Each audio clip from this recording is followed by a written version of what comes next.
Yeah, what up, man? Salute, Knicks fans. Friday night show, Knicks Real Talk. We're gonna get into a little bit of Knicks talk tonight, man. As we was on the panel early down at NBK, salute to NBK, Sim, all the brothers and sisters down there. But we just gonna have a little fun tonight, man, because it's a good game going on tomorrow, man. We trying to get to 500. I figured I'd just come on tonight, man, spread a little love. You know what I mean? And talk Knicks. You know what I mean? So fun tonight, man. Good game going on tomorrow, man. We trying to get to 500. I figured I'd just come on tonight, man, spread a little. Yeah, man. But just to come on tonight, man, just have a little Nick talk, man. So if we get some fellow from NBA and MBK in the panel tonight, man, most likely they'll jump on, and then we just have some more people on. But for me right now, by myself, holding it down, this is Nick's Real Talk, man. I'm it's one of them passing Nick brothers out here doing it for the Knicks, man. Y'all know what it is. So hopefully we get the thing popping tonight, man. And what up, Steph? And we get ready to have the show tonight, man. And we let's get this thing popping tonight, man. And I definitely we get this thing moving, man, and have a good show tonight. So we're gonna talk some Knicks, get into some good stuff, man, and we'll make it happen, and yeah, man. But for the most part, New York Knicks, 16 and 17, man. Excuse me for the interruption. 16 and 17, man, by one game close to 500. Let me get back in mode, get in beast mode. Yeah, we were like one game away from the get to 500, man. So it's exciting, man. We ain't seen that in a long time. So I'm excited that we can have this opportunity, man. So let's get it popping. Like I said, man, 16 and 17, coming off a nice win of past day, man, against Sacramento Kings. So it was all good, man. It was love. What up, Steph? Sleep to you, Queen. Hey, hey. Yeah, man. But we out just a great go over here talking to the panel about the Knicks, man, and the chat. So we just gonna get this thing fired up to man. I'm excited, man, and I appreciate you coming on. Of course, of course. Have a nice, good Friday night, man, and salute to the chat, salute to everybody out here, man, and let's have some fun tonight. I got some topics that we're gonna discuss, later on, man. But just want to loosen it up and so a good night, man. Friday night, man, not a game. So, but we don't got Friday night Knicks, but we got Friday nights Knicks Real Talk. So, but tomorrow, Steph, we going up in there in the garden and try to handle this, man. I'm excited, man. My juices are flowing. So it's gonna be a fun thing tomorrow, man. I hope we pull out this win, and I think we're gonna be where we're gonna be at, man. You know what I mean? Yeah. So I'm definitely excited about that. But like I said, once again, glad to have you on a nice Friday night, man. And so what you think about the game tomorrow, man? What you feeling, hon? Well, first, I just want to say thank you for having me on. I'm proud of you. You got your own show, and there's no doubt in my mind that it's going to take off. I love your basketball takes, and I love your style, your calmness. And we need as much basketball, Nick basketball content as we can get. As far as the game tomorrow, I think it's going to be a tough game for us. I don't think it's going to be easy. But I think we both feel the same way in that, because I've heard you say this as well, it's about us. It's as more than it's about the other team. If we're playing good defense, if we're hitting our rotations defensively, if we up into them guys, if we taking good shots,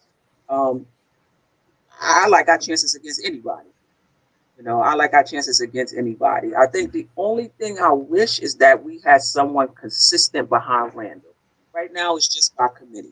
It could be RJ one game, be Quick another game. So that part is not consistent. But like I said, if we're doing what we're supposed to do, I like our chances against anybody. Yeah, absolutely. I agree as well because I think that if we play our normal Nick basketball and pay attention to detail and just do the things that we need to do, I think we're gonna come out victorious. And, it is a tough game because in Indiana, hey, they up there ahead of us one game. They trying to fight just like we trying to fight. They competing as well.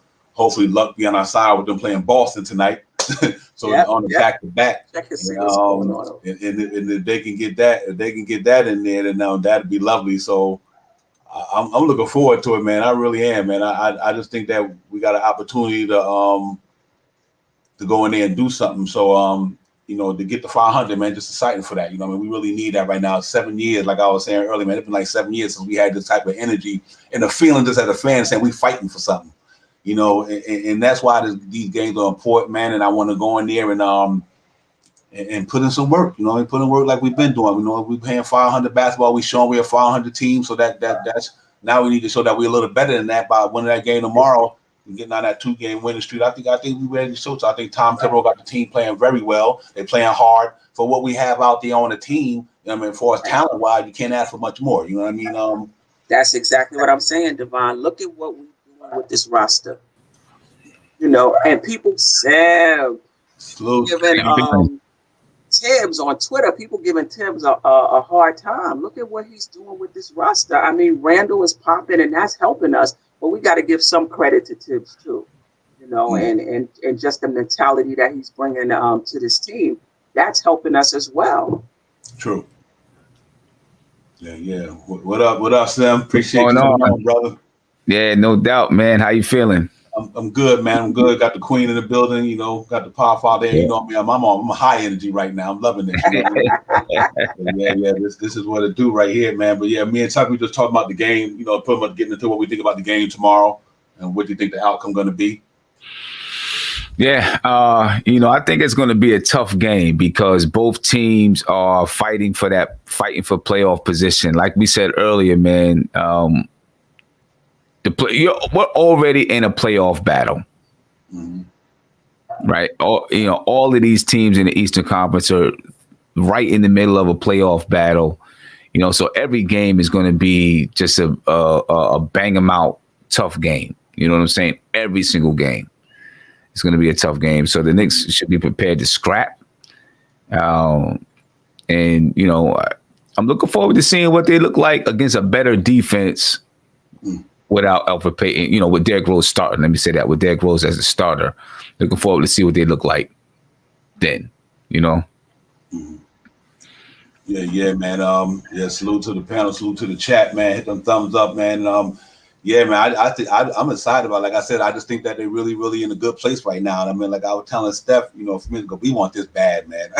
I mean, we really want to get to this 500 level, man, just to say that we accomplished this, man, and then we like you always saying on MBK, take the little steps, man, a little bit at a time. You know what I mean? Accomplish something a little bit here, like you say, accomplish something a little bit there, and then by then, man, I just think they have that confidence, and I'm excited about the second half. I'm excited about quickly, and hoping that in the second half of the season he can continue, getting better.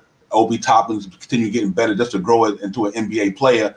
But like you said, Queen, we do need that one behind Randall on a consistent level. You know what I mean? That can give us what Obi can't give us right now, but hopefully he grow into that.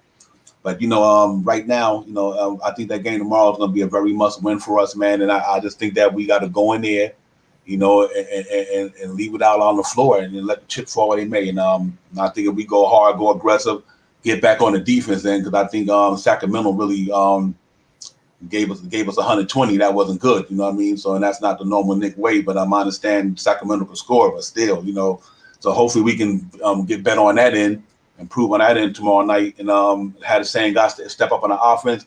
Then I think we're gonna be in a good place. I really think that. Yeah, I think we'll be in a good place, as long as we can do those things. Indiana's a tough team defensively. I get concerned that we played against Sacramento, who, their defense isn't as good, right? So you have a tendency to relax a little bit, and then you go into a team like Indiana that's going to play tough defense. Miles Turner, I think, is one of the players that's, in the running for Defensive Player of the Year, right? Always. You go into a tough defense, and maybe there's a little bit of shock at first, like, okay. We just played a team that, you kind of got used to playing on that level, even though it was just a game on that level. Now you play a tough defense. Maybe there's a little bit of initial shock. And I'm hoping that they don't have to get over that shock before they get into the game. Like they come out, maybe the first 6 minutes, there's that initial shock because, they're playing their defensive swarm and they're moving around and this and that. And you just came off of playing a team where, you can just throw the ball here, throw the ball there, however you want to get it. right, and get you a bucket. And, you know, I don't want them to come off of having an initial shock. Then they go down 10, 11 points, and it's hard to get back in because Indiana, they had a little bit of a layoff. They're playing the Celtics tonight, who they're going to go, they're in a battle, right? And then, so they're going to be ready. Mentally, they're juiced. They're ready. They're prepared. They're focused. Hopefully, we'll have that same level of focus and understand that when we come into the game, the defense is going to be tough, and we got to find a way to get through that initial game, that initial shock, if you want to say. I don't know if it's going to be. I'm hoping it's not, but we might have to get through that initial shock of, a tougher defense tomorrow night. But Tom Thibodeau will have him prepared.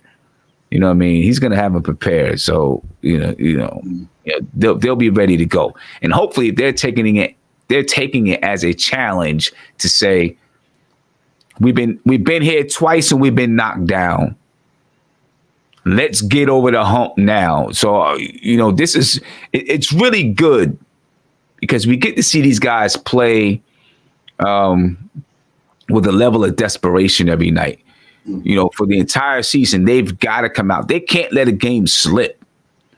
None of these teams can, so they got to come out with a sense of desperation every night, feeling like we got to get this win until they have some kind of separation between them and other teams.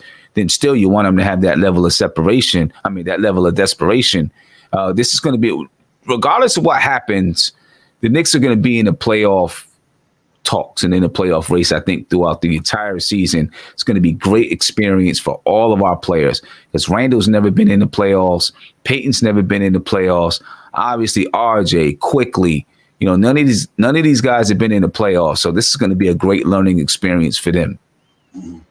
Yeah, absolutely.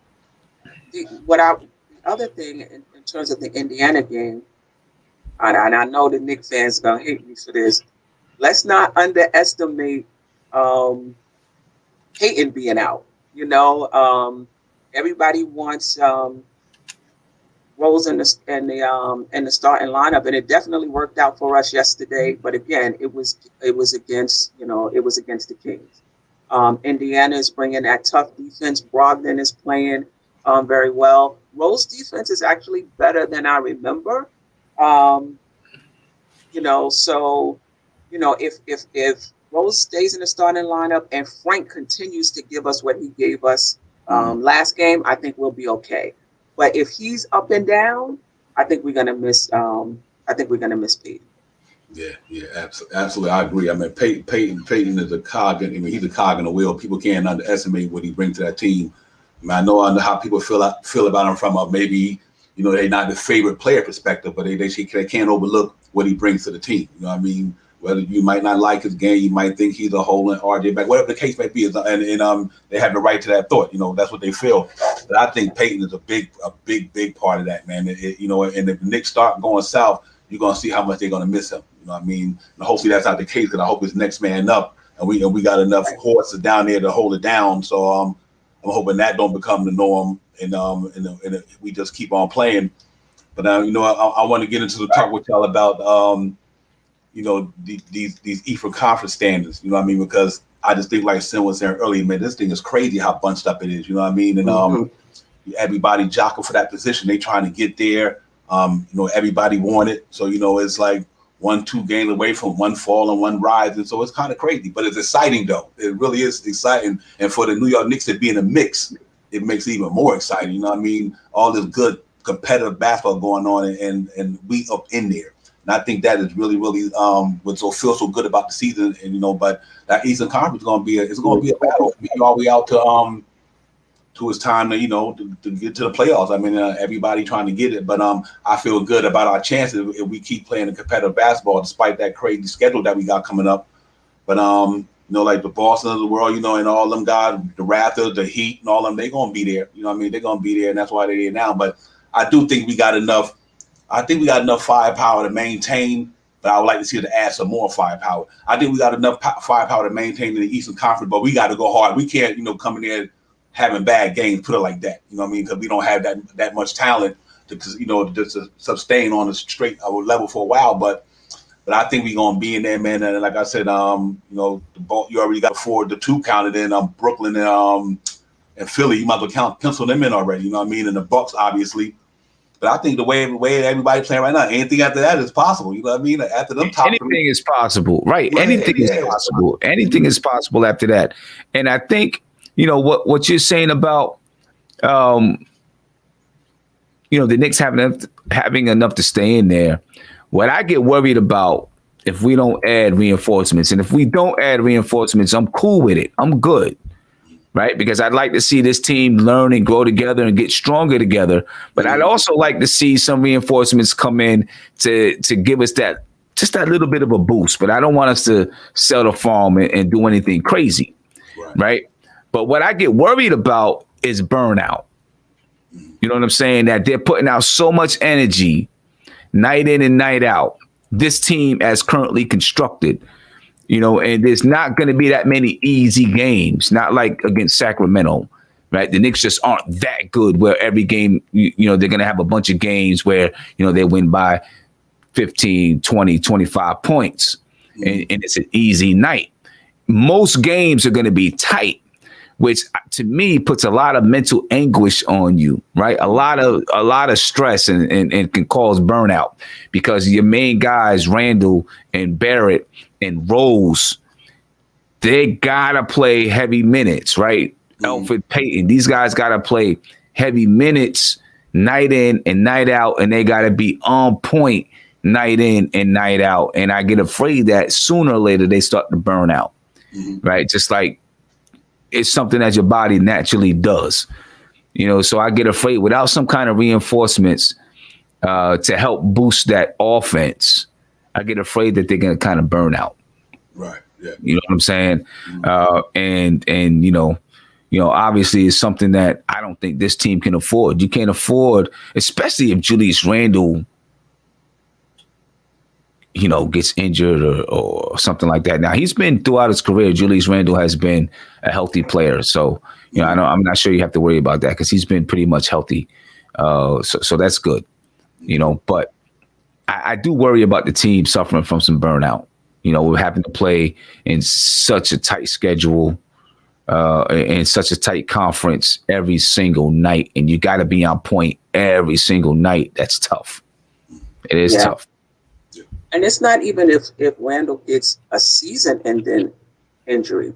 If he's out for 2 weeks, we can lose a lot of ground. You know, we can lose a lot of ground the way we are constructed. I'm with you, Sam. If we don't make any changes and we ride with this team, it's totally fine.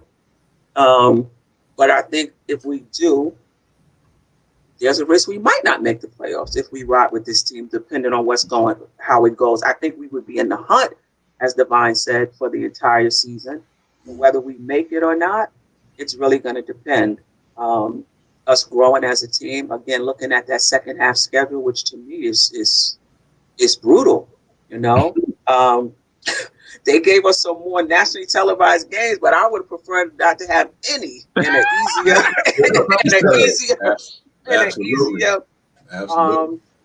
easier schedule. I agree with you. If they do make any changes, as long as, and I trust that it will be, what we've given up in terms of assets is equivalent or to the player that we get back, I don't have a problem with it. I'm with you, Sam. I'm waiting for that big fish. Keep as much assets as we can. Yeah. So if someone gets disgruntled, if something falls in our laps, we have the assets to make a move. Exactly. So if it's not a game changer, don't give up a lot of assets for somebody that's not a big game changer. And I trust that the front office won't do that either. Yeah. So it just feels good as a Knicks fan to be talking playoffs. Wow. Exactly. It just feels good as a Knicks team that we're not talking basketball. We're not talking about the organization. We're not talking about off the field stuff. Like, we're talking about get this team better. Do you think we're gonna make it to the playoffs? What should we do? What's the best way to build the team? For the first time in a long time, we are talking about basketball. And that's really good. Yeah, and it does, because you know, for the past 3 years, 4 years, whatever that I've been doing, you know, just podcasting about the Knicks, it's always been about, we try to talk about basketball and what we need to do, but we always knew no matter what kind of changes we discussed, it wasn't going to produce wins because we just didn't have the talent or the coaching or the structure to be able to produce wins. Now, when we talk about changes, we're truly talking about impacting the game and impacting wins and how, we look in the standings and stuff like that. So it feels good to be able to talk about the Knicks in this manner and be excited about it. Right. Yeah, absolutely.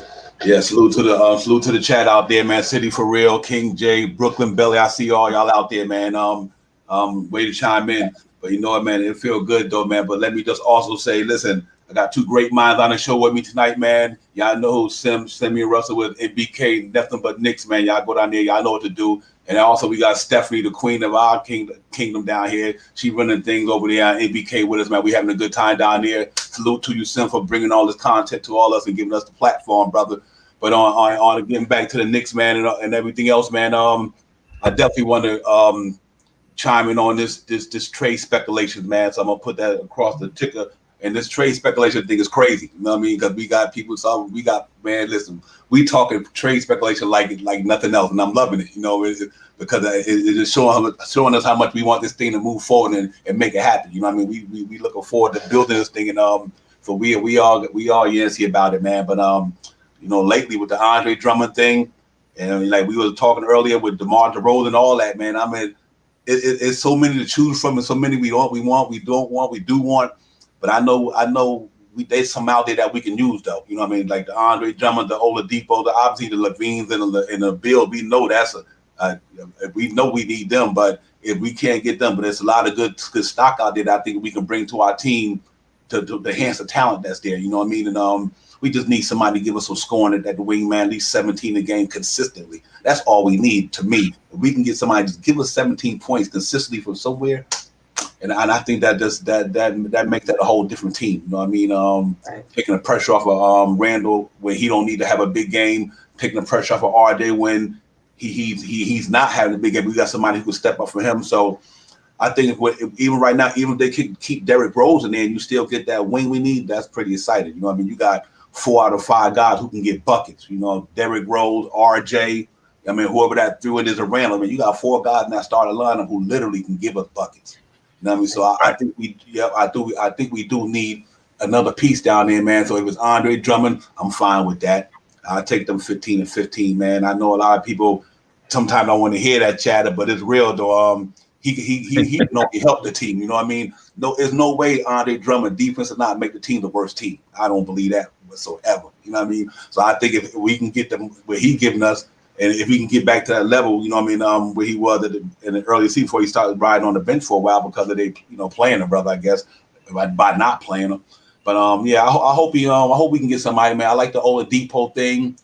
I like the symbol up the Terrence Ross thing. I love that too. The Terrence Ross thing, I think it'd be real nice too. We'd be not giving up a lot, and he can come in there and fit right what we need to do. So I salute to him on that thought, man, because I love to see that. But it's going to be interesting, man, with the way the team function now, especially with Frank having a decent game. Lord, don't let him break out tomorrow. It's really going to be crazy. You know what I mean? There's going to be all that with trade speculation going on tomorrow. And I hope it happened. I hope it happened, though. He had 7 points last night, and he played great defense. If he comes out and he has 12 points, 13 points, yeah, man. Boy, that Frank Hive is going to be buzzing. And I'm a Frank fan. I really like Frank Ntilikina. You know what I'm saying? But that Frank Hive is gonna be buzzing if he does that tomorrow night. But I think the trade talk is really gonna pick up. Obviously, there's names out there right now, but it's really gonna pick up in about 2 weeks, you would think. We're about 30 days from the trade deadline. In about 2 weeks, it's really gonna pick up. And I think the front office and everybody in the league is going to understand a lot better the landscape of the league and and who's going to get traded, who might get bought out, and then they can decide to make moves. If the Knicks are intent on making the playoffs, and they see teams like Boston, who I think has to make a move, Boston cannot continue to underperform and not make the playoffs. They put too much into their team. They just can't do that. So I think they're going to be looking to make a move, and that's going to help them to produce wins. Right. Miami is always a team that's going to be in conversation and making a move. Pat Riley's always got his ear to the ground, and knows what's going on. So you always got to worry about them. I think somebody earlier today mentioned Chicago might try to make a move, right? If these teams make moves to get better, serious moves to get better, the Knicks, they can't just stand around and watch. They're going to have to try to do something that can impact the short term, but doesn't kill the long term, right? So, those, and there are some moves out there that can be done, I think, that can just give them that little bit of a boost, and then you ride with that. But teams are going to understand the landscape of the entire trade market in a couple of weeks, and then you'll probably see some things go down. And I think the Knicks, unless Leon Rose has somebody, Leon Rose and Scott Perry and them have someone that they have really cued in on and like, we want this guy bad, then you might see them go out and try to force the issue. Other than that, I think they probably sit back and watch and see where they can fit in to get a bargain. You know what I mean? And use that 15 million too. They'll probably try to use that 15 million in a bargain somewhere. So I do think that they're going to use that 15 million. I don't think that they're going to, just give it out to the players at the end of the season. I don't think so. I think they're going to use that 15 million.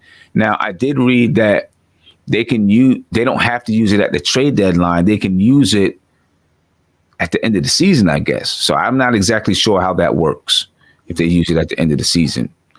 I've got to do some more research on that one. But I think they'll probably try to find a way, to absorb somebody's contract into that 15 million. But not just absorb any guy, absorb somebody that can help. Right. Somehow, some way, I think. So I'm looking forward to see what they do, because this regime has surprised me so far with things that they've done. Like during the draft, they were making all these moves and all these things happening, and people are sitting down, looking like, what the heck are they doing? What's going on? But they just set themselves up so that they can make a move if they needed to make a move, right? They wanted Obi. They made a move so that they could trade up if they wanted to trade up to get Obi, right? And what I'm saying right now has nothing to do if you think that's right or wrong to trade up for Obi. I'm just saying they prepared themselves to make that move if necessary. And then when Obi fell to them, they were prepared to make other moves later on, and they still ended up with a better draft pick than they had when they came into the draft, right? They came in with the 27th pick. They wound up moving up to the 25th pick with the moves that they made, although they didn't get a second round pick, but we probably wouldn't have had any room for that second round pick anyway. And it probably would have been used for something else. So they flipped it around and turned it into a 2023 pick. So, which is a more desirable draft than this year's draft coming up. Right. So yeah, this front office they're shrewd. Say that. I think they're very shrewd. Absolutely smart. So yeah, and I think they've gained everybody's trust, in the moves that they make. I mean, we got Derrick Rose for a second round pick and a player that they had no intent on using. And Derrick Rose has the potential to be, if it works out in this starting unit, maybe a guy that unlocks some things in that first unit, because there were some things that I really did like that he did, even though I know we were playing against the worst defense in the league. Right off the bat, I just noticed him find Julius Randle, off of a little pick and pop, and he would get the ball, just below the foul line, able to shoot the jump shot, shoot the mini jump shot without him having to work for it. And I just think it's so important, because Randle has to work for every one of his shots. There's nobody setting Randle up. He's setting everybody else up. But if Derrick Rose can set up Julius Randle, now we always talk about having that guy that can close the game. And I'm not saying Julius is going to be able to do it by himself, but if Derrick Rose can set up Julius Randle the way that he was doing sometimes last night, and he can get some easier shots in, come down the stretch of the game, he should have preserved some energy. Right. Right. So that now it's a little bit easier. You know, he has more energy to be able to knock down some of those last second or crunch time shots, because it just makes the game a little bit easier for Julius Randle. You notice Randle didn't have to handle the ball as much last night. Right. Derrick Rose would have the ball in his hands a lot, get it around to other people. Julius Randle didn't have to do that. He could rest a little bit. It made it a little bit easier for him to get it. And he still got his 21 points. Right. And 15 rebounds or whatever it is. So, you know, if this can work with Derrick Rose in that starting unit, I think it could be a big help for Randle. I'm not saying we're going to score 120 points per game, but maybe it does help out just a little bit in that lineup. You know, I think he spread the ball around better than Elfrid Payton. His passes are more crisp than Elfrid Payton. You know, and I think that's something that you can't overlook. Because for someone to shoot the ball and to shoot it efficiently, sometimes you need someone who can get you that ball right in the pocket so you can catch it and get up in the air, bang, and you don't have to readjust yourself.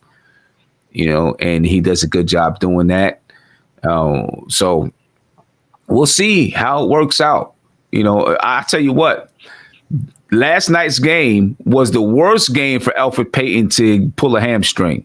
If you want, you know, if you're worried about being a star, he's probably sitting like, oh, I pulled it. You know, I hurt my hamstring while we're getting ready to go play the worst defense in the league. You know, before the game even started, he's like, you know, that's why, you know, they said he went on the court an hour before the game, you know, to shoot some shots and see if he could go. He was probably thinking, man, I got to make this work because, you know, Derek is about to eat these dudes up. You know what I'm saying? Right. Worst game for him to pull a hamstring, man. Yeah, the worst game for him to hurt his hamstring. Worst game. Yeah. Yeah. Steph, what do you think about the trades back? You know, we need reinforcements. I don't know. DeRozan is playing good, but you know, when he's in his late 30s? Is he mid or late 30s? Like mid 30s or something? Maybe mid 30s. But he's playing very well from what I understand. I haven't seen San Antonio a lot. I'm not a big DeRozan fan. But if he came to the team, you know, I would be okay with it. I'm not going to say I'm not a big Drummond fan. I am a fan. I just worry about his fit on this team and will we be able to play the way we like to play. It sounds like, look, even with Mitch, they went out and got Noel, like somebody that's similar to Mitch, so that when Mitch goes to the bench, we can play the same type of game, at least defensively. I don't know if we're going to be able to do that when Drummond comes in the game. So I just have some questions about fit, you know, more specifically defense-wise. And I still think that if you bring in Drummond, you know, it brings up a lot of questions. You know, are you going to sign Mitch? Are they going to timeshare? Or if Drummond is getting 30 minutes a game, is Mitch going to be okay with 18? Or are you going to split it down the middle? It just brings up a lot of questions. But if they got him, I'm not going to be mad unless they give up a few first-round draft picks. Then I'll be mad. But if they don't give up a lot and they bring him in, you know, we'll see. The other thing is, so much of it is about fit. So, like, we may see a player, and the player may not look great on that team, but they may come to us and be a better fit with us and just pop and just look totally different. So a lot of times you can't really go by how a player looks on another team. Who else? Drummond, DeRozan, anybody else? In the conversation? Was it? It was who and who? Well, talking about for trying to trade talk. Yeah. I think Depot. Well, you know that's my guy. Yeah. He's inefficient. I ain't gonna lie. He's inefficient, at least this year. But he's a two-way player, and I think that even though he's not playing well in Houston, I think he would be great under Tibbs. I think defensively he'll be good. He'll be able to slash to the basket, and if that shot starts falling like it has been in the past, I think it would be a steal for us because I don't think we would need to give up a lot right now. That being said, he's a free agent. So if you wait until the summertime, you don't have to give up anything but cap space. But this is somebody I feel like we can get on the cheap, and his best years may be ahead of him. And I don't think we have a shot though. But when you think about what Chris Paul has done for Phoenix, Lowry could do that for us. I don't think we got a shot though. I think he's probably gonna go to Philly or a championship contending team. But I think he could potentially do for us what Chris Paul did for Phoenix or is doing for Phoenix. Yeah, and it sounds like he's interested. Oh well, from what I've read in some other places, he said, well, they said that he'd want to go to Philly if he's going to get traded, right? And it makes sense. That's his hometown and all that, right? So it makes sense that he'd want to go to Philly. And DeMar DeRozan is 31. Oh, that's old. He's 31. He'll be 32 in August. Yeah, I thought he was little. It seemed like he'd been in the league forever. Forever, yeah. Absolutely. Yeah, I think when Toronto let him go for Kawhi Leonard, I mean, he was balling then. You know what I mean? He just had to be part of that trade. You know what I mean? To get the man they wanted. But he was actually balling in Toronto. Him and Kyle Lowry had a nice thing going on down there, man. DeRozan don't have no 3-point shot, but he can give it to you everywhere else, though. Yeah, I wanted him to play with Melo when Melo was here. I'm like, man, can you imagine DeRozan and Melo at that time? Because DeRozan was young and he was getting it too. I was like, man, I know Melo liked it in his game too, so I thought that would have been nice, man. But I mean, like, for me, Oladipo is the one that to me fits the best. I think that efficiency. But you look at who he was playing with down there: John Wall, Christian Woods. They probably were the go-to cats. So he was probably in that. Like, well, you know what? I can't get a rhythm. I'm not making an excuse for it, but because them two guys, they were feeding them two. John Wall and Christian Woods were they dudes. So he probably, Oladipo, like, well, I used to be one of them dudes. You know what I mean? And he probably just had to adapt to that, being the third guy on that team. And he probably just wasn't, I guess, feeling that mold. But I think what Tom Thibodeau have done to the Knicks guys who've been there last year, to imagine what he'd do to somebody coming in. They developing down there. You know what I mean? One thing about New York, even if you're an older player, look at Nerlens Noel and Todd Gibson.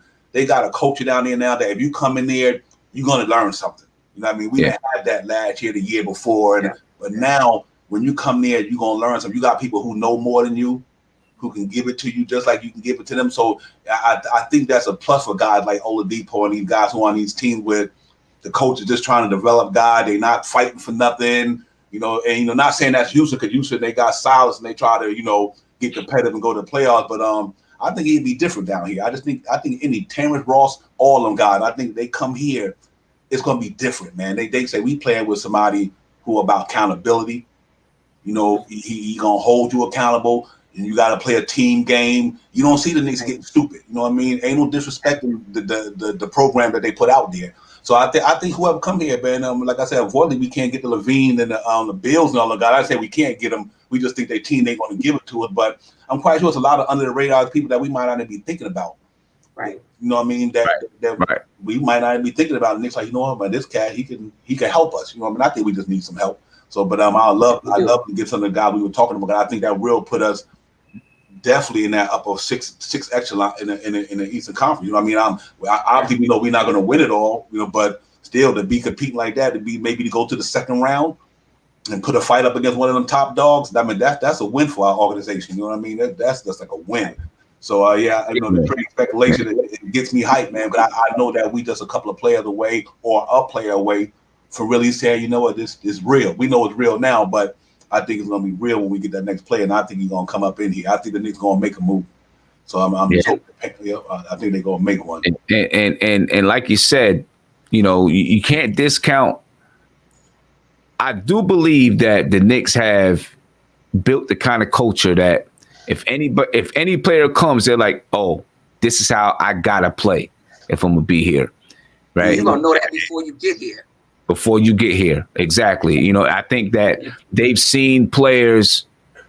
If they haven't seen it, if they haven't paid attention and seen it, because they probably haven't paid attention to the Knicks like that. But they'll find out and hear real quick, like, oh, Derrick Rose came there, and that quick Austin Rivers was out of the lineup, right? So I better be ready. I better be on my game. I can't come out here playing around because, You know, that man stepped off the plane. He stepped off the plane. They gave him a uniform and said, "Let's go." You know what I'm saying?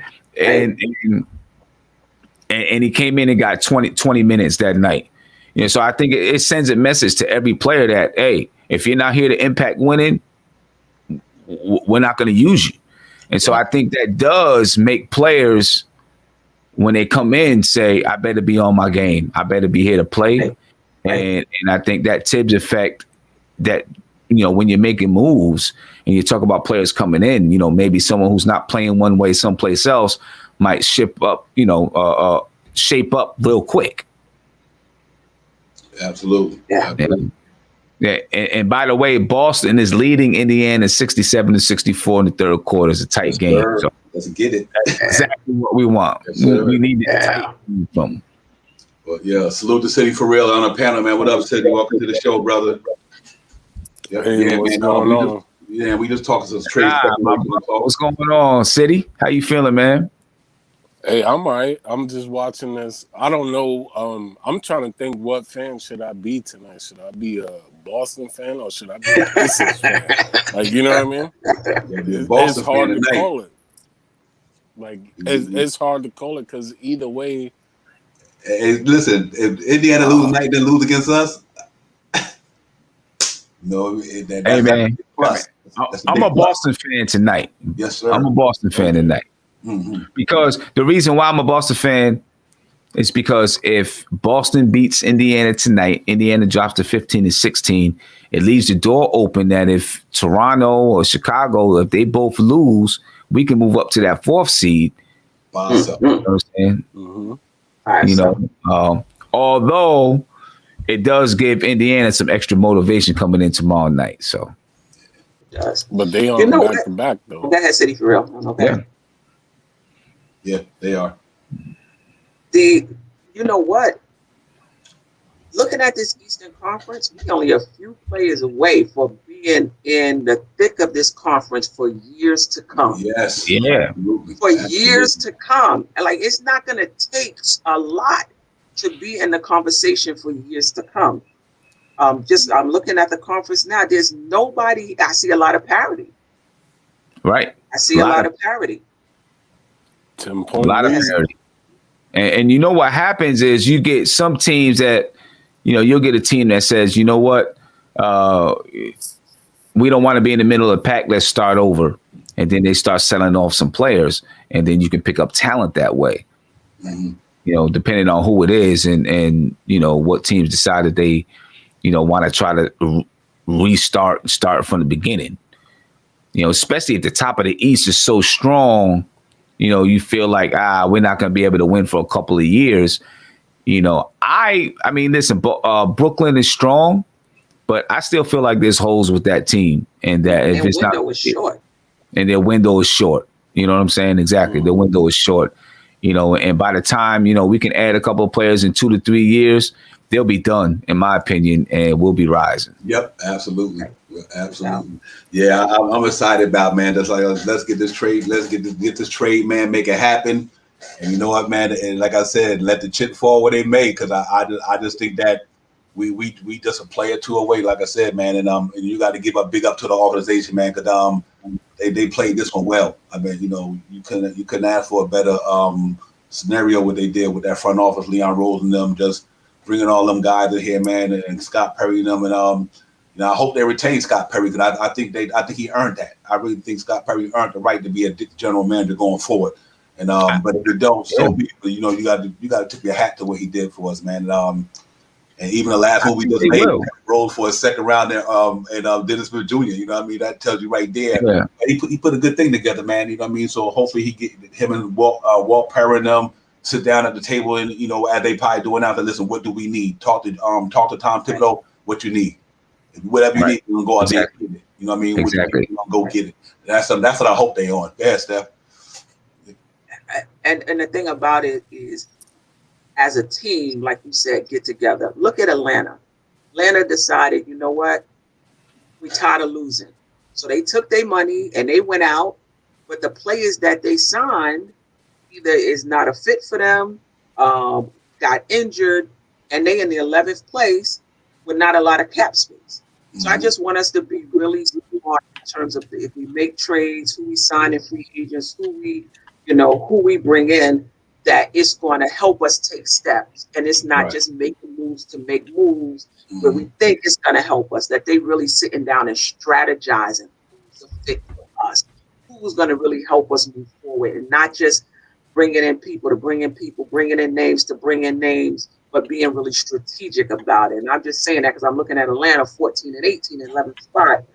And they spent pretty much, I think, most of their cap space this offseason because they made a decision, well, we're not going to lose anymore. Let's go get these players. And everybody was so excited about them, had them in the playoffs already before the season even started. And look at our Knicks. We didn't really do much. And I think we're a better team than Atlanta. Yep, I agree. I think we are. And when you look at what Scott Perry has, he needs to get a lot of credit. And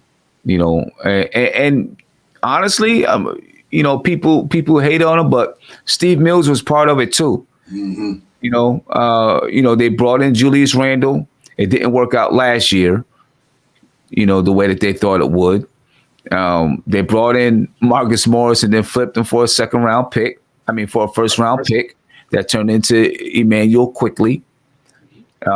They picked out Mitchell Robinson in the second round, right? We had a guy in Alonzo Trier that we thought was going to be,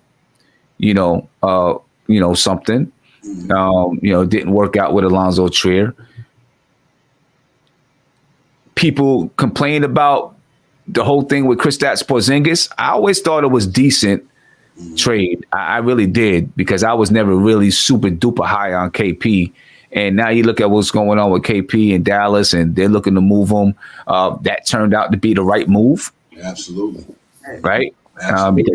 Because now we're looking at, okay, Dallas is not doing well this season. There's a chance that they might be in the lottery, and we're going to have that pick. And then we got the 2023 pick. So they made some good moves. Even the Tim Hardaway Jr. move, although, people didn't like the contract, it was a long contract, right? They had the same idea in mind that they had, and I wasn't a big Tim Hardaway fan, right? But the same idea that they had in mind for Julius Randle is what they had in mind with Tim Hardaway. They thought, you know what, let's try to get this guy at a discount now, even though they overpaid for him then. They figured if we get him at a discount, he's a guy that could pop. Right. And then we have him, and then we have him at a bargain. That's what they were trying to do with Tim Hardaway. They couldn't. I mean, it didn't work, right? But guess what? They flipped him in the KP trade and got the money back. Right. You know what I'm saying? So, like, they did a good job. And of course, Steve Mills, he got canned and everything, and he made some dumb decisions. Right, especially the whole hijacking the interview that day and all that kind of stuff. It was dumb. Yeah. And then David Fizdale ended up being the wrong guy. I tell you what, if you take the team that we had last year and you put Tom Thibodeau as the coach, it might have been real different. They might have been really different. Right. They might wouldn't have traded Mook Morris neither. You know what I mean? Oh no, that's a Tibbs guy. I think And listen, right now we talk about we need a three that can get you buckets on a regular, right? Mook Morris would have been it. You seen what Mook Morris did last year, and so they were able to flip him for a first round pick. But that would have been a different team. And so to add to what you're saying in terms of what the front office did, signing them guys to just 1-year contracts to maintain our flexibility. Yes, exactly. Right? Not feeling like, we got to make a splash, so let's do 4-year contracts and what have you. We would have been in a different place right now. Yep. So, then I think they did that 2 years in a row to maintain our flexibility until something comes up that we want to spend our money on long term. Yep. So they didn't do a bad job. It didn't show in the record because they didn't have the right coach. They would have had the right coach. It might have shown in their record. You know what I mean? Yeah, absolutely. I think even with you know what? Let me ask y'all a question. If you had another player, would you bring Tim Hardaway back right now? How much he making? Like 18, 19 million. Skill set wise, I I would mean, he's say playing better. He's playing better than what I remember. skill set I mean, wise, I you would know say what? no. Only thing I'm talking about, everything I'm talking about, only for this year. You know what I mean? Everything I talk about just for this year. I ain't talking about that. Because I want to get to the playoffs, so you know where I'm at. I would say no. I would say no. I'm on it. You know what I mean? I'm on going- it. So, look. but yeah, I was like, you know what?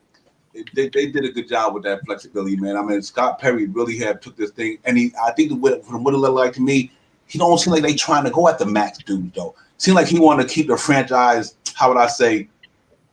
Almost in a good position like this every year. Other than he might have to sign a couple of $20 million players like that, but it seemed like they not looking for that $38 million player. You know what I mean? It seemed like they want to stay in that 20, 25, maybe range. I think that giving Randall, even if they re-up Randall, they probably give him 25 million. I mean, 100 million or 120, whatever. But they don't, but I guess if they pull it, I think it seems like he's trying to maintain our structure the way it is. Like every year we got a chance to do something, and you're gonna have players like RJ who got to get re-signed up. You know how they quickly. I think quickly. You never know. RJ might be one of the players the Knicks do resign. So you always got to have that flexibility to sign him and then sign Mitch. So it seems like the moves they're making is keeping the franchise in a position to take, to do things. You know what I mean? To take care of their players or get players that's going to come in here and do something for us. So I think we good with that, man. I really do. But see, this is why I'm saying no to the Hardaway Jr. joint. Only because he's still the same player that he was when he was with us. Sometimes he's hot, sometimes he's cold. Like, you know what I mean? Mm. And we need to bank our stuff on somebody that's going to be consistent and not just on and off. Like, you know what I mean? Mm. We got players already that's on and off. We need players that are going to be consistent, that are going to do what we ask them to do consistently and not show up today and then pass out tomorrow. Like, you know what I mean? Right. Yeah. Is he not more consistent now? I'm hearing. I haven't seen Dallas play that. Yeah, me neither. I haven't watched none this year. Right. I haven't really seen him play, so I don't know how consistent he is. I mean, I think he's played well from what I've heard, but I don't know how consistent he's, been on a night-to-night basis. Mm. I mean, I've been looking into certain stuff. I mean, he's been doing good, but at the end of the day, like, he's still the same Timmy. Like, you know what I mean? Mm. Yeah. The only thing I would say is Thibodeau. Right. You know Yeah. Thibodeau. Tim Hardaway, you seen what happened in Atlanta. When he was in Atlanta, they sent him down to the G League, right? And when he went down to the G League, all of a sudden, he was like, oh, wait a minute. And he got better. Then he came back, and then this is when people said, hey, this guy's really playing good. Maybe he's ready to pop. Right. Someone like Thibodeau, he seems to be the kind of guy that needs that structure, right? That needs someone to kick him in the butt every now and again, to get him going. Is he better than Oladipo or on the same level as Oladipo, you think? I think Oladipo is a little step better. You think so? He can shoot three. He can shoot the three better than Oladipo. He's one of those guys that can, he's not. Oladipo is more of a shot creator. Mm-hmm. Hardaway's more of I'm going to come off screens, catch and shoot, that guy. Yeah, right, exactly. I think Oladipo's defense is just on another level compared to his, though. Oladipo can play some defense on that perimeter, and that's what intrigues me about him. But I think like Sim said, Hardaway can stroke the ball now, and him, KP, and Doncic wasn't playing bad last year. Right. I think you got to look at the situation KP put them in. Because I seen a couple of games with Tim Hardaway and Doncic, and they was getting busy. You know what I mean? Right. So but yeah, like I said, for him, what he could do, he could shoot that three, and he could score, and like things like that. For 1 year, like I said, 1 year at 19, that's easy to get off. You can easily get his contract. Yeah. You know what I mean? Him and Oladipo contract is the easiest to get. You know what I mean? But I definitely would prefer Oladipo. But Tim Hardaway, like I said, and did he play with Mike Woodson, or he got there after Mike Woodson? Who? Tim Hardaway. Yeah. It was after, right? was after. Mhm. Okay, I thought he played. I Yeah, think it was after. Now, is it I don't just think- me? Let me ask this. Yeah, I don't think I don't think he played with Mike Woodson. I think he was replaced by J.R. Smith. yeah, but I think, Wait a minute, he did play with you know Melo. what?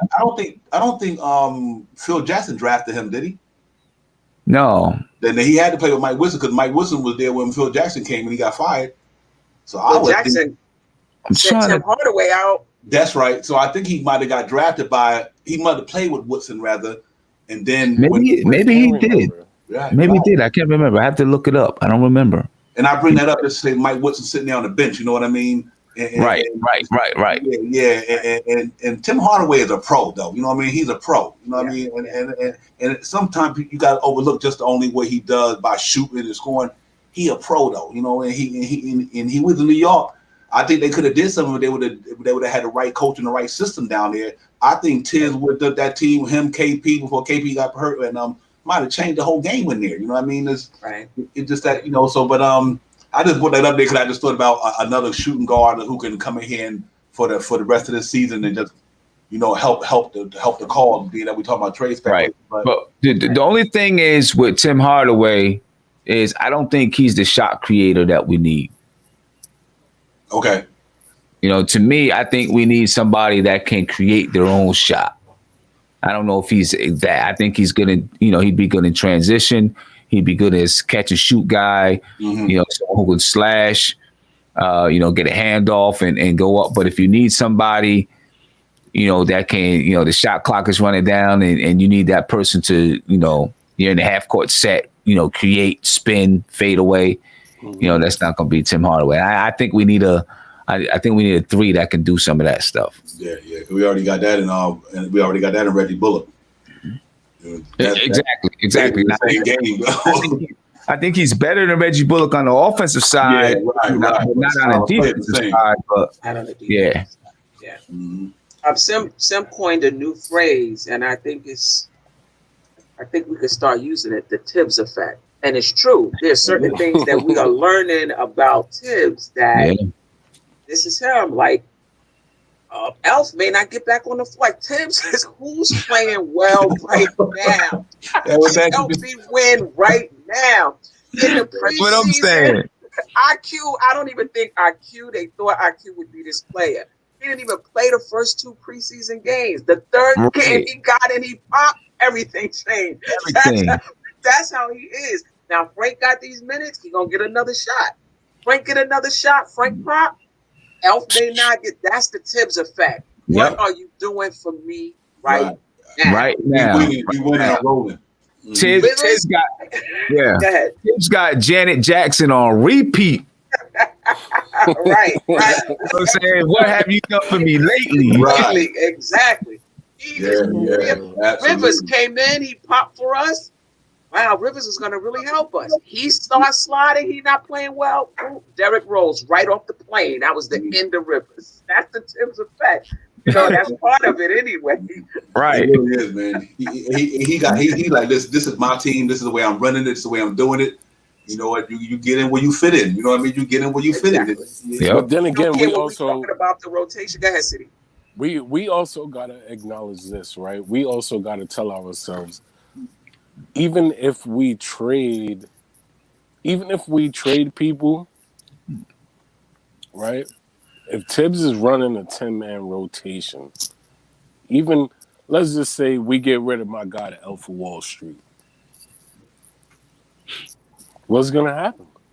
Who are we trading him for, and what is that guy actually gonna do? Is he gonna see minutes? Like, you know, like you get what I'm saying? Are we trading a guy for another guy to just sit on the bench? No, not at all. Not at all. Whoever's coming in is gonna play. I mean? Like you know what I'm saying? Like, so we also like I said, man, we got to remember that even if trades happen, if we do make trades, it's got to be smart, and it's got to be guys that's actually gonna play, because it does not make any sense to trade for a guy to shelf him unless we're shelving anybody they trade for, they gonna play. Like, you know what I'm saying? Like, unless we're shelving him for a reason to make, like, you know, like another move. But I don't see us making all of these moves to put people on the bench. Like, No, you know, that's not Me even. either. I can't see that. Yeah, No, no, the people that's going to be on the bench is the people that's on the team now because they bringing them in to take their place. Exactly. If they move Alfred Payton, you better believe somebody's coming in that they feel they really need and is going to provide more than Alfred Payton. They're not just going to, unless they get a first round draft pick. They ain't moving Alfred Payton just to be moving Alfred Payton. He too important to that team. He too important to that team. So if they move him, you best believe they getting somebody who really gonna bring it. You know what I mean? Like, so y'all think it's gonna be big things happening? I think so, man. I think it's time. It's time. He said if they move an Elf, it's gonna have to be for something. You know me. I've been talking to Elf for him, not the way he playing with the Knicks. Come on now, you better go get, like I said, Oladipo, somebody on that level. You ain't getting them for those Mo Bambas and other than Terrence Ross, you have to be there or higher.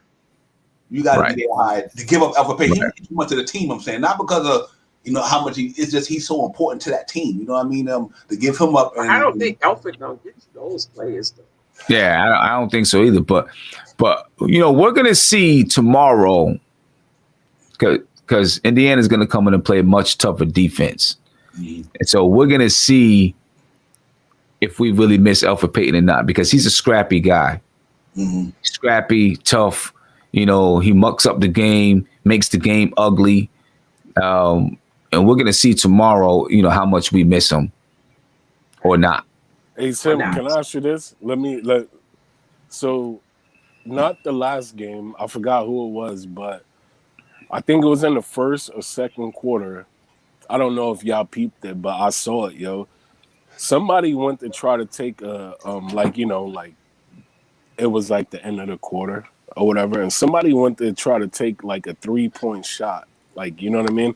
It was either 2 games ago or 3 games ago. I can't remember who it was, and I should have looked into it more, but somebody went to go and try to take a 3-point shot, like, when they called timeout after like the quarter ended. He went over there and swiped at it like, nah, you ain't getting that, free open look. And I love the foolishness like that. Like, I love guys that's gonna be on a team that, like, you see it all of the time, man. Like when they call a timeout, a player just, wants to get that wide open look to see if they can make the shot. Like, you know what I'm saying? See if they could build their confidence up. No, he wasn't with that. He was like, right, exactly. Let him do it. He jumped right over there like, no. Hey, ask what's my man name from Memphis the other year, Jay Crowder. Nah, dog, you ain't disrespecting the Knicks like that. Alpha Payton, that's why I love it. I remember that. Yeah. I think that came from Mook Morris. I think that added when Mook Morris came to that team, he like, nah, we ain't let nobody come in here and disrespect us. You know what I mean? And I think that's what Peyton got a lot of that from him, and Randall and them all them got in Todd Gibson. That was a dog team last year. And Reggie was. I mean, they had some dogs on that team last year. That's why I wish Tibbs would have got a chance to coach some dudes, man. I think we'd be talking something totally different. You ain't bully these Knicks, man. And Alpha Payton had a lot to do with that. He just a tough competitor, man. He's a real true. That's not. He don't really. It's not so much talent. It's just how hard he goes. It's just toughness. Toughness. Yeah. It's that toughness that he plays with. And that's what I think Tibbs likes about him. Is he brings that toughness to the team that you need. Almost Marcus Smartish. Absolutely. Almost Marcus Smartish. He may not be as efficient shooting and those type of things, but that same kind of idea, he just brings that kind of toughness a little bit. Yeah. I noticed Knicks did that even with look at Derrick Rose. Derrick Rose got that toughness in him. You know what I mean? Them cats. Reggie Bullock is tough. Even Alec Burks. If you watch some of his games when he was with the Jazz and with them, he a tough dude. You know what I mean? They don't. And that's why I think I look at guys like Frank and them and Knox and them. Y'all need to man up because that's why y'all not playing. Thibodeau play hard, grimy, tough dudes. Even in Chicago. And I think the Franks and all them guys, if you don't toughen up, And Austin Rivers too. Austin Rivers is better, but he's not tough. You know what I mean? And You don't think so? I don't think so. I think Austin Rivers. First of all, I'm a North Carolina Tar Heel fan. When he was Duke, I couldn't stand him. But let me get that out there right now. That ain't the only reason, though. That's not the reason. I'm just joking. You know what? I think he's. I don't think he's a tough guy. I think he can hold his own. But Austin Rivers don't look like he. I think he goes to the basket hard, and I think he competes hard. But I don't know if he's tough. I mean, he get in the front of the defender. And he do try to play, but I don't know if he's a tough guy. That's what I mean. You know what I mean? He might. I don't know if he's a tough guy. He ain't gonna. I don't know if he's a tough guy like that. I would agree there. He plays hard, but I don't know if he's a tough guy. But he's not gonna go push down Jay Crowder. He's not gonna go push. Right. So I don't know, but it just seemed like all them guys, they Tibbs ain't playing them though. I'm like, I got to man up, man. Yeah, and you ain't showing them anything in practice. Well, in shoot around, because they not only practicing, but in shoot around, something's, Knox was in the lineup and he fell out. So it had to be something that Tibbs wasn't seeing. I'll tell you what, it takes a special guy. Okay. It takes a special guy to do something like that. Like, you know what I mean? Like you just gotta have that heart in you to be able to be like, you know what? Oh, this dude trying to take a shot right now. No, I'm pushing you. I'm pushing you down. Like, you know what I mean? No, there's only certain players. Give it up to Steven Jacksons. Like, you know what I'm saying? Yeah, there's only certain players like that are really willing to set it off and know what the outcome is going to be. Right. Exactly. And know what the outcome is going to be. Exactly. Mm-hmm. Yeah. Yep. No doubt. I think that's almost like the New York fight. It just take you back to Charles Oakley and them guys. I mean, that's what Tibbs is from that coach. He was an assistant coach on that team. And he's still the same. Right. You need to man up. We go hard. We go hard down here.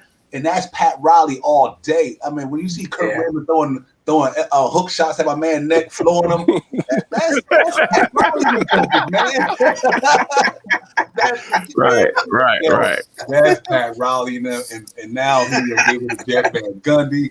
Van Gundy laying on Lava Morning leg, look like it's I don't even want to relive it, bro. I think that's what Thibodeau got at him. He like, no, y'all better go hard over here. Y'all ain't playing. You know what? But Tibbs be in the press conference all monotone. Right. It's like, look, I don't care what y'all ask me. I don't care what y'all doing. I already know what I'm gonna do. I already know how I see things. He's not getting excited. He don't care. He's gonna do him. Right. Yep. And he just tell you the same thing. Over and over. Real quick. They just got to be ready, and they'll get their chance to play. You know what I'm saying? Or whatever it is. Or either he'll say, the games keep coming. The games keep coming. Like, that's what he said. That's what I like about NBA. The games keep coming. But you can tell how serious. Think about the other press conference of the coach that we had prior to him. Right. Mike Miller was all right. He was good. He was decent. But Tom Thibodeau be like, listen, man. Blah, blah, blah, blah, blah, bye. He ain't trying to give you no spill. He ain't trying to bring no success. He just like, this is what it is. No smile, nothing. No nothing, man. He ready to roll. He's definitely he's a coach. I mean, the definition of coach is Tom Thibodeau. He is. Hey, y'all know what's funny? Y'all know what's funny too is like Derrick Rose said, like Tibbs has been smiling more than than I ever seen him. And I know he got the mask on. But at the end of the day, I'm like, out of all of these games, I think even in the post-game reports, I think I only seen him smile like once or twice. Like, is he smiling a lot in practice? Like, you know what I'm saying? Right. Right. Did you guys get a chance to see Quickly's shirt? Oh, yeah. I didn't see it. Yeah. I forgot what it says. That's something miserable. It says it's a quote from Thibodeau. I'm not happy unless I'm miserable. Right. It's got Tom Thibodeau on it and says, I'm not happy unless I'm miserable. Right. Yeah. I saw that. He's a blessed in disguise in New York. But, I want y'all to get in. Me and Sim talked about earlier, the Obi top and dunk contest, bro. Man. Yeah, I'm excited about that one. Yeah. I can't wait to see who's in it. You know, see what the format's gonna look like. To see who's in it, but Obi's gonna have a good chance to do something. He's gonna have a chance to do something in there because he's got springs in his shoes, man. So he's gonna have a chance to do something. Well, did y'all hear what he said? Did y'all hear what he said when they asked him about like his dad like dunking and stuff like that? And he was like, you know, he started telling like, but I think I'm better. I got like, Right. He said he got some tricks up his sleeve. So you know what I'm saying? If he really gonna be in it, I want to see you pull an ace out the, you know, pull an ace out the sleeve and do it. Right. He bringing that Kenny Skywalker back. Yeah. Say that again. I said he bringing that Kenny Skywalker back. Yeah, they were showing on NBA TV the Levine Gordon dunk contest today. Man. That was a classic. It was. He said he's gonna do something that was never seen before. Well, yeah. You better start now.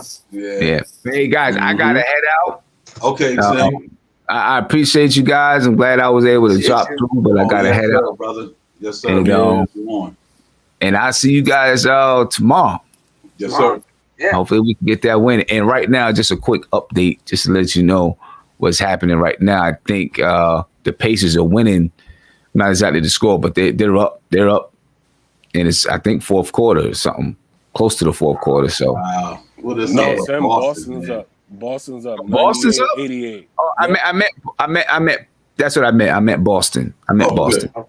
Okay. Yeah. I didn't mean to pay. I meant Boston. Yeah. I just looked and checked. I was like, wait, hold up. Yeah. So, all right. Yeah. Thank you, salute, brother. Appreciate you, man. All right. I'll see you, brother, tomorrow, man. You have a good night. Peace. All right. Yeah. But I'm excited about that Obi thing, Steph and City. I like to see him going in, make it happen. I mean, just to represent New York. Yeah. I mean, represent the Knicks. Just to represent. Yeah, just to represent. The only thing, the only thing I don't want to happen is the last time when we had a guy from the Knicks, y'all remember James Flight White was in the dunk contest and he stunk it up, man. Like, you know what I'm saying? Like, he stunk it up, bro. Like, I can't, if I remember correctly, I could be wrong, but I don't even think he landed one of his dunks. Like, you know what I'm saying? Right. So. Dennis Smith was in there the last time, though. Yeah, he was in there a couple years ago. Oh, okay. Yeah. See, but you know, like I said, just to have him be there, man. Just to see our players getting that shine, man, is nice to see, man. We've been in purgatory for a minute, you know what I mean? And to see our organization getting all this love, I mean, it feels good. We deserve that. The players deserve it more because they the ones out there playing hard every night. You know what I mean? Them players is putting it out there. So I would have loved to see quickly. I would have told quickly, man, you know what? Just go to the 3-point shot. I don't care. Just for the hell of it. But are they having a 3-point contest? I think only the 3-point and the dunk only, right? If they having a 3-point, I would love to have seen quickly. I don't know. I haven't heard anything about the 3-point. Yep. I haven't heard anything about that one either. Mm-hmm. Yeah, but you know what, man, it feels good. It feels good right now. So if we go in there, just having fun, man. Like I said, to see that to see Julius gonna be. I mean, it's gonna be a good moment to see Julius Randle at that All-Star game for us. I mean, think about that, man. That's just to see the nickname in our All-Star weekend, just to see it. Right? That showed you where we at, man. You know what I mean? And I think that's just the culture that's flying around our organization right now. Like this is not the laugh out loud Knicks no more, man. You know what I mean? Yeah. Right. And I despite where we go or how we going, I know we in the right direction. I just know we headed in the right. You know what I mean? Right. And if we make the playoffs, we're gonna be a hard out. Nobody's gonna want to play us in the first round or second round. Wherever. Nobody's gonna because we're gonna be prepared. Like Randall said, for during that his podcast interview, they are prepared for every opponent. Like there's nothing that the opponent is going to do that Tibbs haven't prepared them for, and that helps their confidence. Mm-hmm. You know, so if they lose, it's because they didn't execute, not because there was some surprises. Mm-hmm. Right. That's because Tibbs giving out that homework. I could guarantee, Tibbs is giving out that homework like this. This is what you need to do. This is what you need to do. This is what you need to do. And then look at this because this is what we need to do as a team. Like, you know what I'm saying? I guarantee you players are getting their own instructions on, like, you know, how to function on the offense and on the defense and where to be and all of that types of stuff. And you know what, City? And Devon, I wouldn't be surprised. Like sometimes when our young players get that short hook, and we think it's because they missed some shots, it could be because they missed assignments. Right. You know, it could be that they missed some defensive assignments, and we don't really notice from our end, but Tibbs noticed. They missed some assignments. You know the Tibb effect now. They not ready. They ain't ready. You know, they ain't coming back in. I think a lot of that, and I think a lot of that with OB and them early in the season, even Knox. It wasn't because in basketball you miss shots. You know what I mean? Even the best ones miss shots. Right. Like you said, sometimes you see them missing the assignments, they get beat, or just not paying with energy. He like, nah, you ain't doing what you're supposed to do. Your resume, the job you signed up for was to go out there, compete, play hard, play defense, fight. That's what we when you signed that contract with us, or you signed that job application. And I'm the manager of this ship. This is what I want my company to do. And I'm managing it. As Tom Thibodeau said, this is the way I want to manage. And if you're not doing according to the rule that we put down, you don't play it. I think when them cats not going hard, he'd be like, you know, sit down for a minute until you get it. And that's accountability, man. I think that's what we've been missing for years. Somebody to hold, you know, you just don't let the player go. You don't let them just run them up because of their name. You know what I mean? I don't care who you are. If you ain't helping us win. And then you're not playing. And I think a lot of Knicks fans need to understand the Knicks are trying to win. And not by, you know, mismanaging or just but they got a winning attitude. I mean, Knicks have a winning attitude now, you know, and I just think that way is that with Tom Thibodeau. So I think if you watch Tibbs, right, you see him on the sidelines, he's literally pointing out where he wants certain people to be. Like, you know what I'm saying? Like, if you watch him, sometimes when they pan the camera where you can see it, like, you know what I'm saying? He's literally coaching. Like, he's like, yo, as soon as they bring the ball up the floor, he's out there, hey, you go here, like, you know what I mean? And if players aren't where they supposed to be when they need to be there, I think sometimes that's what plays a part into guys getting off of the floor, even though they're doing good, like, you know what I mean? Because he's constantly out there. Hey, here, you, here. Like, you know, you can even see him when he wants them to push the pace. Like, you know what I mean? He's out there going, waving like, yo, come on, like, you know. So I think that's a good question too. Why we play so slow? I don't know. I mean, a part of me is like maybe that's Tibbs, but then sometimes, just like you said, City, you see him saying, you know, bring it up, push the pace. So I don't really know. What that's. But some of that's got to do with the players, because at the same time, you know, like Tibbs sees something. Players, when they're on the floor, they see something else, so they come up and then they're like, "Wait, low, let's slow it down." Like, you know what I mean? But Tibbs is calling like, "Yo, hey, no, come on, speed it up." But you know, it's one of those things that's always going to go hand in hand. Like, you know, just because. You know what I noticed too? The beginning of the season, the game Alex Burks had last night. Now he had that at the beginning of the season, so I'm hoping that he about to get back to that. You know what I mean? When he was but you know what? He might have 3 games in a row, then it might drop off. But I would love if he can get us consistent, man, and stay in the flow and just get them points, man. If he give us 15 points, that is fine. If Burke and Bullock play the way we know they can play, we wouldn't be hurting so much to make a trade. Right. If Bullock is hitting those shots that he's getting, if Burke is coming off the bench giving us 15 points a game, I don't know we would be so pressed, you know, to get Randall help, you know? No, that's all our team is missing is consistency. Like, you know what I'm saying?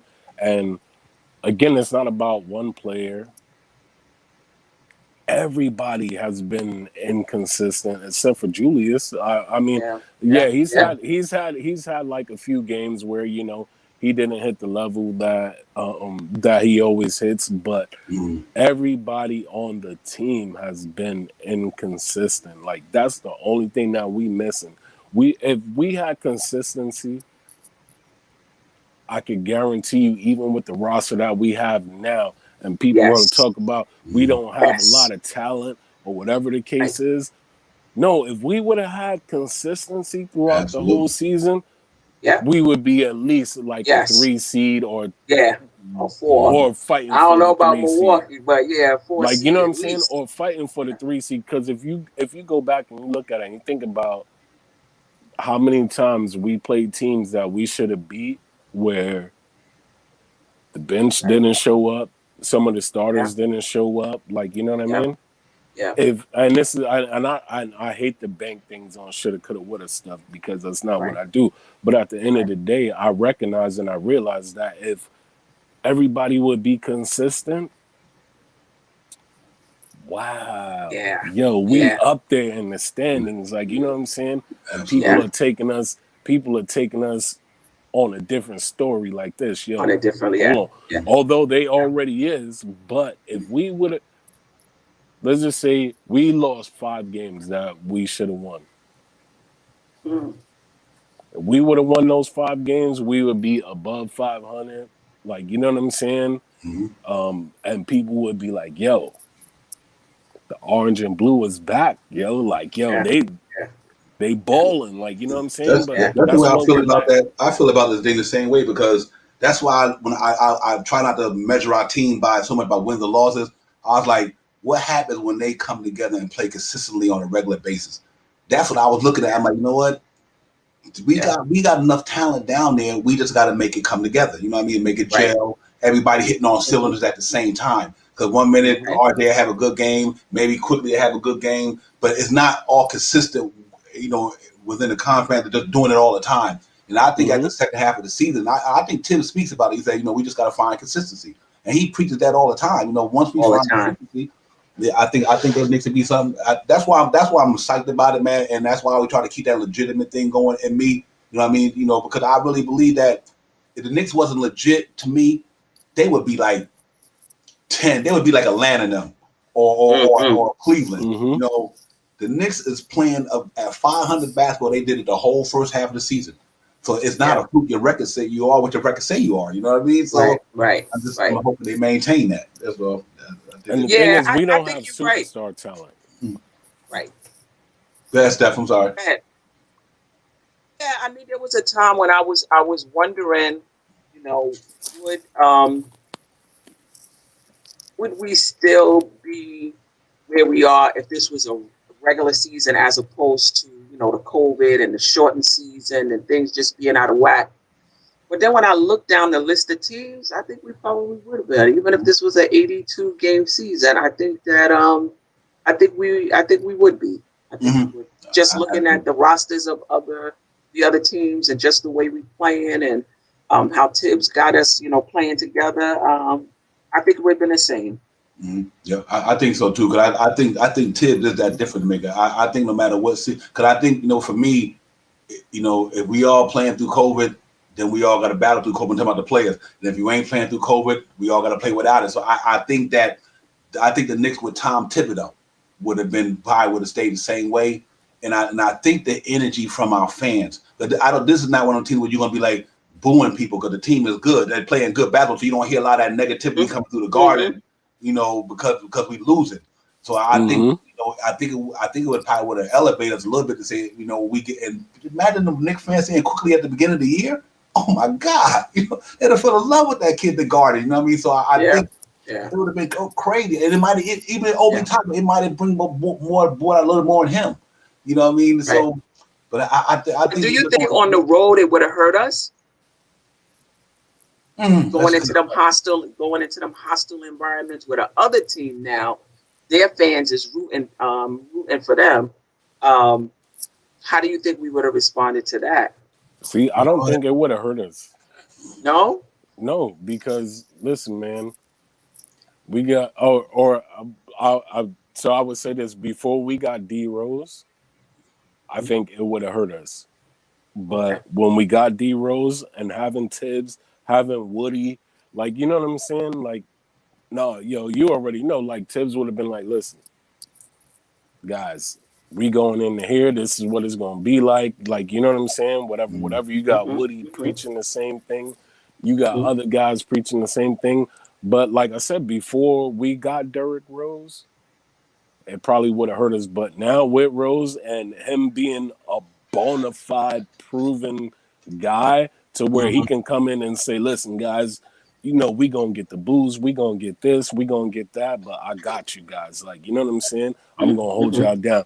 And once he gets out there and he shows improve, that just instills more, you know, that just instills more confidence to those young guys to be like, yo, D Rose was right. Like, you know, Coach Tibbs was right. They said this, and that, and this is what happened, but we actually got the W, like, you know? Right.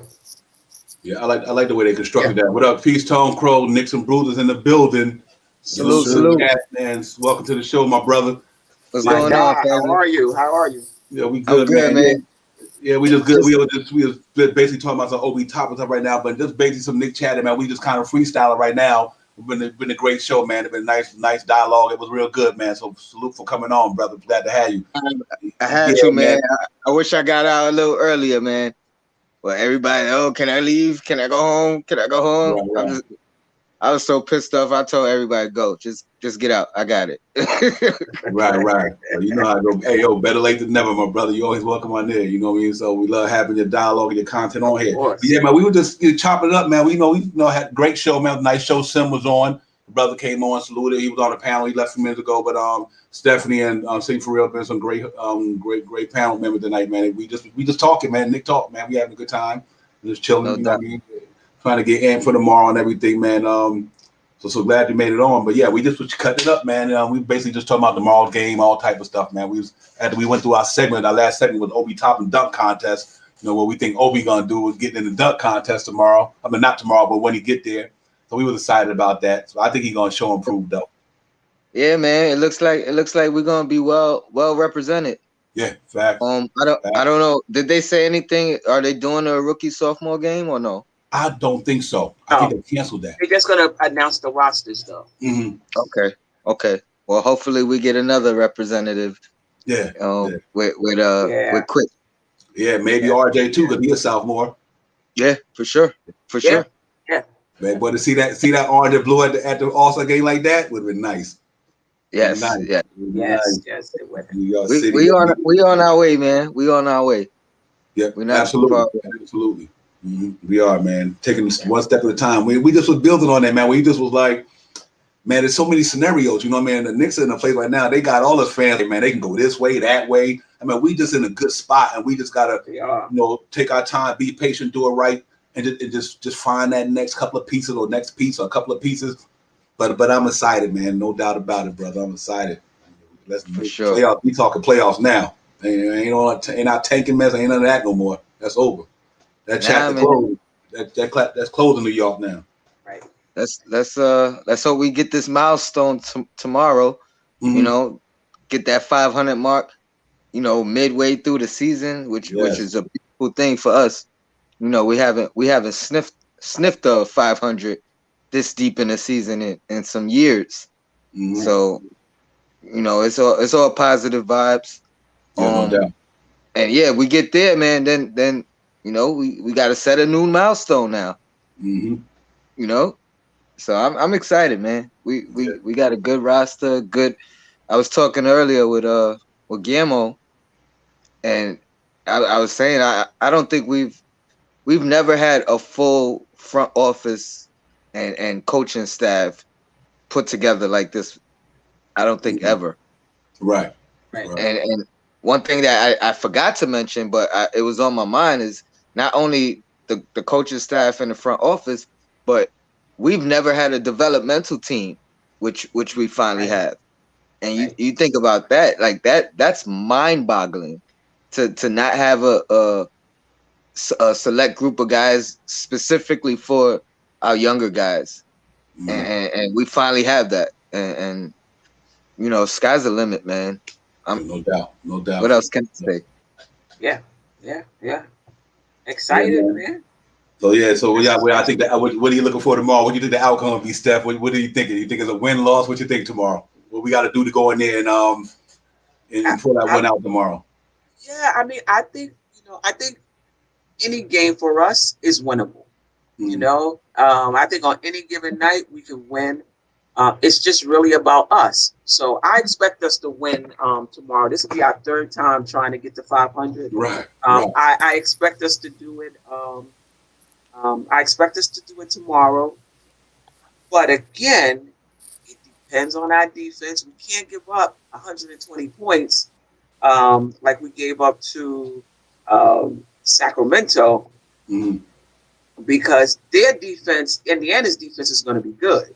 Right. So you ain't giving up 120 and thinking you're gonna score 130 on Indiana, right? So our defense really has to be better, and I think it will be. And we need somebody other than Randall, you know, that's gonna show up for us tomorrow. And we don't know who it is because we don't really have that guy that we can say, okay, after Randall is gonna be this person. We have a number of people. And hopefully one or two of them show up tomorrow. But I'm pretty excited. I think we are going to win. I think it's going to be a close game. Yeah, we getting that W tomorrow. And it's only going to be, it's like I always say, and I said it time and time again, man. We go as our bench goes. And we a team that we gotta win by committee. Like, you know what I'm saying? We gotta have everybody dialed in all of the time, every time. But at the end of the day, we go as our bench goes. Like, you know what I'm saying? When our bench plays good,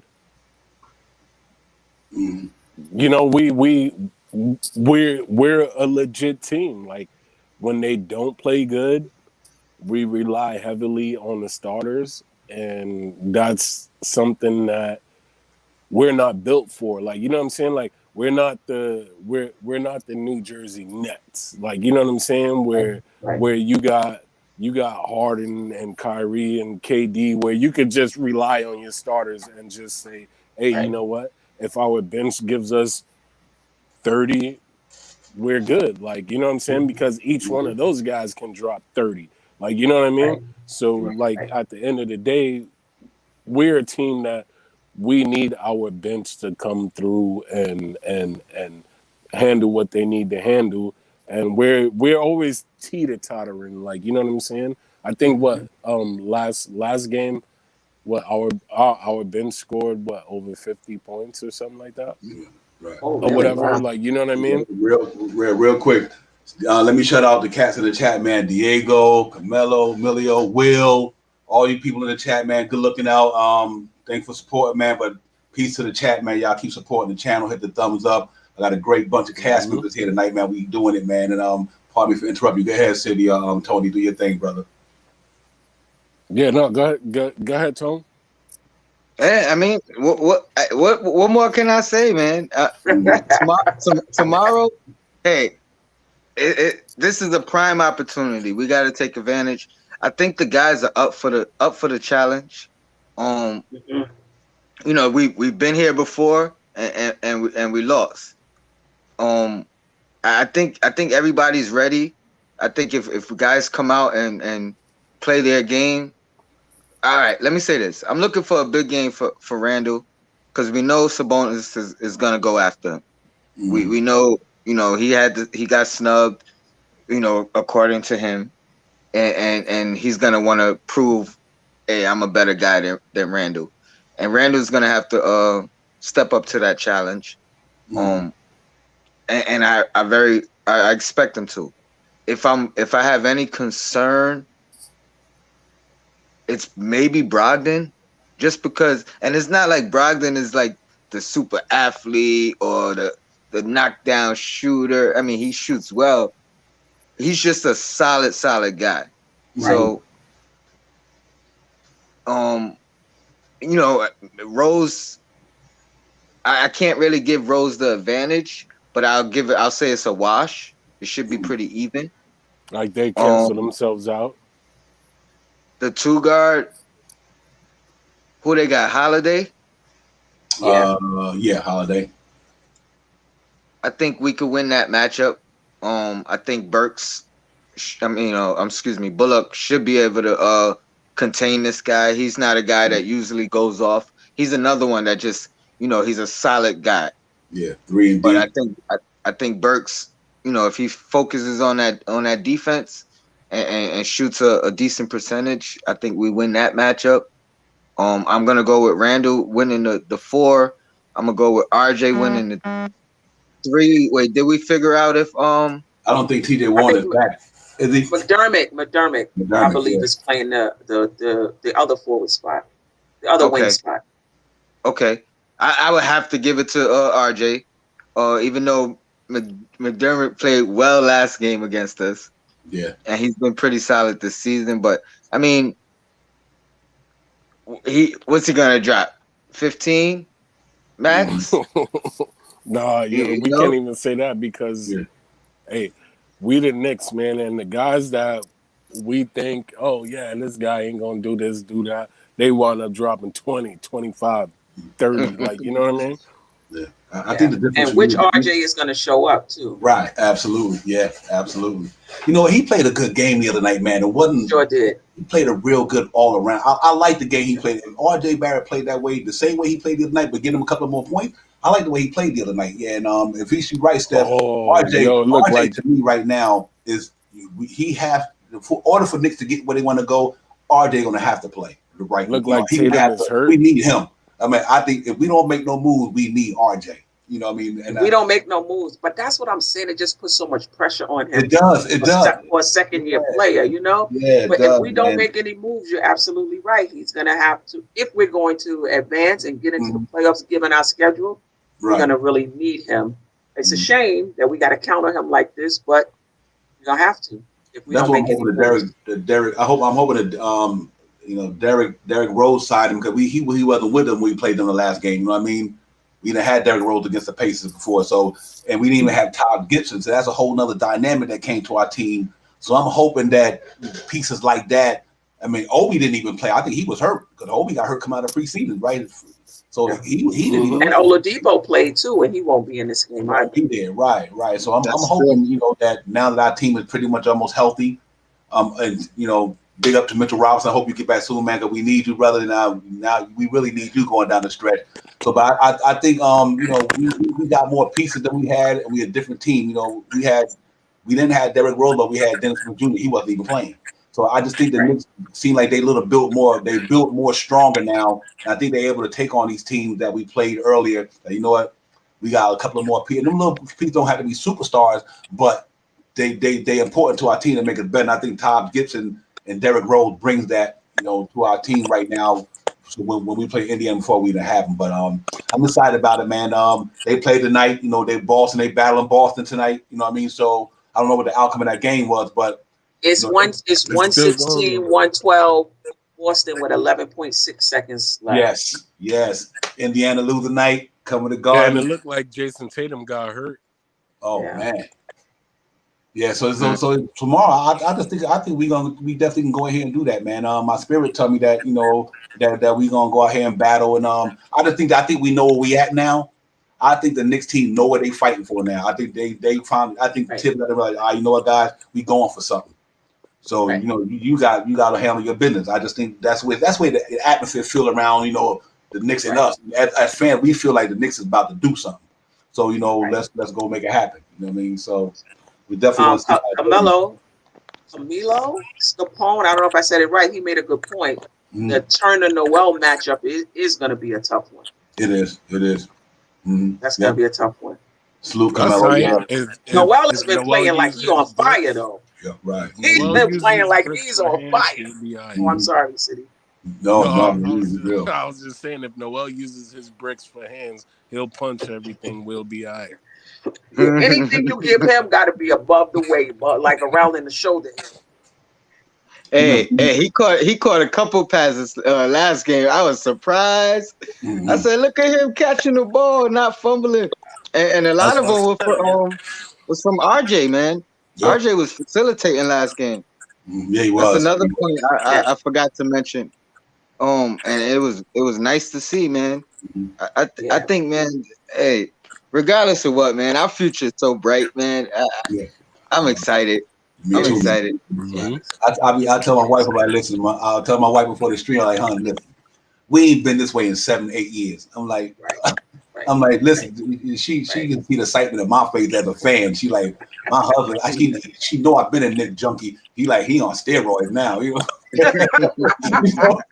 That's true. That's like, Kim my Frisbee. Like, you want to show again? Yo, I got another show.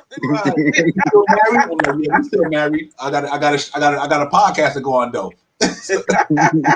Yeah, but it's a good feeling, man. It's really a good feeling to be a Knicks fan right now, man.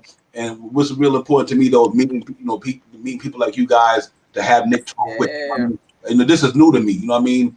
And when I started looking at NBK and started looking at all the streams, but just to see the love that we got and intelligent people coming together and just spitting facts and knowledge, man. I mean, that's powerful to me, man. And that's what turned me on to wanting to do this thing, man. Because I just feel like, the communication and the love that we give each other, the respect that we have for each other, and we all in different area codes, different time zones, but we still find a way to, just show some love, man. So that's why Knicks Real Talk is Knicks Real Talk, man. Because meeting people like you guys really make these shows what's up, though. You know what I mean?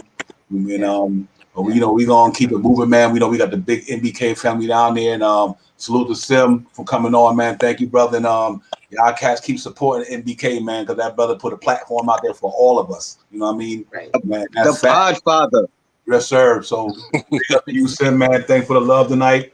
And man, thanks to the panel, man. Stephanie, I mean, what can I say? And brother Tone Pro, Knicks and Brutus, man. Y'all always go there and support that show, and it's a lovely show, lovely content out there. I need to go check the last episode with my man International Andy. It was fire. Salute to the chat. Yes, sir. Oh, I didn't see that one. Hit it up. Okay, I got to see that. Yeah, it was fire, man. I couldn't get on because I had two. I had my phone to the side. They just dropping. I'm like, man, that's what I'm talking about. Great show, man. Keep doing your thing. I appreciate it. But this was love, man. I could do this 20 all night long if we had to. You know what I mean? But, yeah. Salute to everybody in the chat for coming on, man. And it's just another show to bring Knicks fans some joy, some love, and speak Knicks, man. Knicks Real Talk. That's what it is. You know what I mean? So I appreciate y'all, City, the looking out, man, for coming on the panel, man, and being part of the show. And to all you YouTubers out there, man, Knicks Real Talk. I got the morning show tomorrow at 7:30. Come on. Or if you don't catch me in the morning, catch the video. Nick content for the game tomorrow. I'll be talking Indiana and other things. You know what I mean? So salute everybody out there, all the streaming, man, all the podcasters, everybody who's doing the thing. Knicks fans, no matter what stream you want, support everybody. It could be a million times. Knicks fans, we the most thorough fans in the business.